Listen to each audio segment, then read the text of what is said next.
go! All right, folks, welcome to the channel.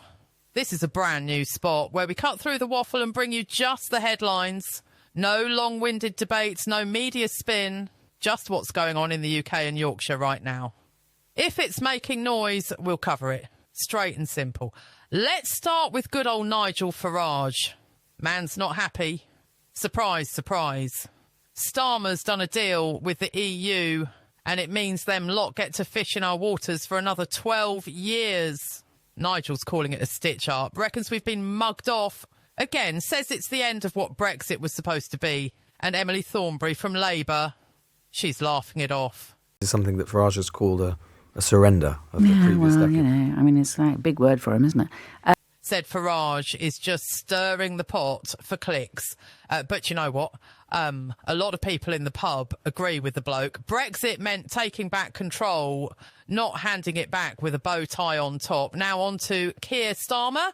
Bloke's been busy shaking hands across the channel. This new reset deal brings us back closer to the EU. More cooperation, some defence stuff, and that fishing handout I just mentioned. There's talk of a youth mobility scheme too, basically letting young Brits work in the EU easier. It's sounding like we're slowly tiptoeing back to where we were before Brexit, but they're calling it modern trade alignment now. Same pint, different pump.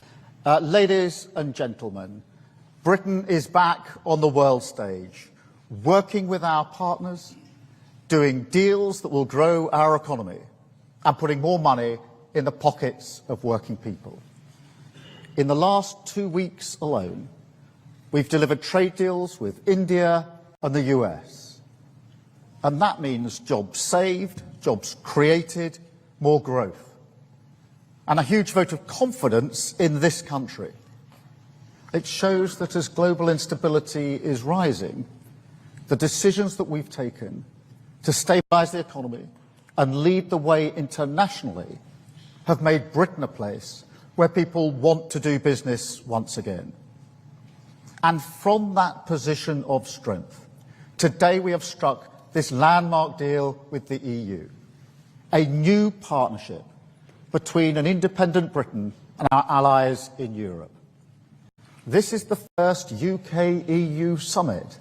It marks a new era in our relationship. And this deal is a win-win. It delivers what the British public voted for last year. It gives us unprecedented access to the EU market, the best of any country outside of the EU or EFTA, all while sticking to the red lines in our manifesto about not rejoining the single market, the customs union, and no return to freedom of movement. So this deal is good for both sides. And let me set out why it is good for Britain. We've struck an SPS deal to make food and agricultural trade with the EU cheaper and easier, and that is slashing red tape and bureaucracy. And that means lower food prices at checkouts, more choice in our supermarkets, and of course more money in people's pockets. It will boost British exporters because once again, after a long absence, we'll be able to sell Great British burgers, shellfish and other products into the EU. We've also struck a new defence and security partnership to strengthen our cooperation and strengthen our security, which is vital in this dangerous new era.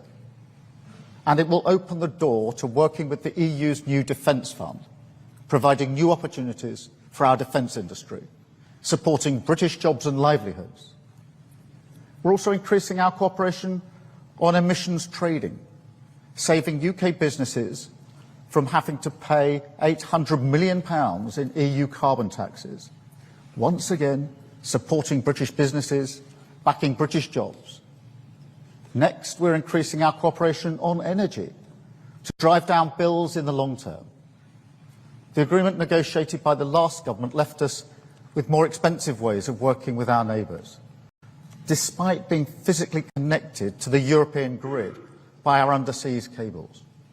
Today's deal will see us work to bring these systems together again, benefiting bill payers and boosting our renewable industry in the North Sea. Today's deal is also good for British steel, protecting our steel exports from new EU tariffs, saving the industry £25 million every year. Another example of this government backing our steel sector to the hilt. We've reached a deal today on fish, protecting our access rights and fishing areas, with no increase in the amount that EU vessels can catch in British waters. Our fishing industry will also benefit from the new SPS agreement, which slashes costs and red tape for our exports into the European market. And we already sell 70% of our seafood into that market. So that is really significant. It is also opening the gates to selling shellfish back into the EU. And I can also announce today that we're investing £360 million into our fishing industry to help them take advantage of this deal. We've acted today to strengthen our borders. The previous deal left a huge gap in our ability to work together to tackle illegal migration. So this deal closes that gap so we can work across migration routes to end the migration crisis and smash the criminal gangs. We're boosting our cooperation on law enforcement, combating terrorism and serious organised crime, with better sharing of intelligence and data, including facial imaging, for the first time. Today's deal will also help British holidaymakers, as we're confirming that they will be able to use e-gates when they travel to Europe, ending those huge queues at passport control. And I call on all EU members to help make this a reality without delay. Finally, we've agreed today to cooperate on a youth experience scheme to allow our young people to travel and work freely in Europe. And I'm clear this will come with all the appropriate time limits, caps and visa requirements. So it's a long list. It shows just how much we've achieved here today. Real benefits for the British people.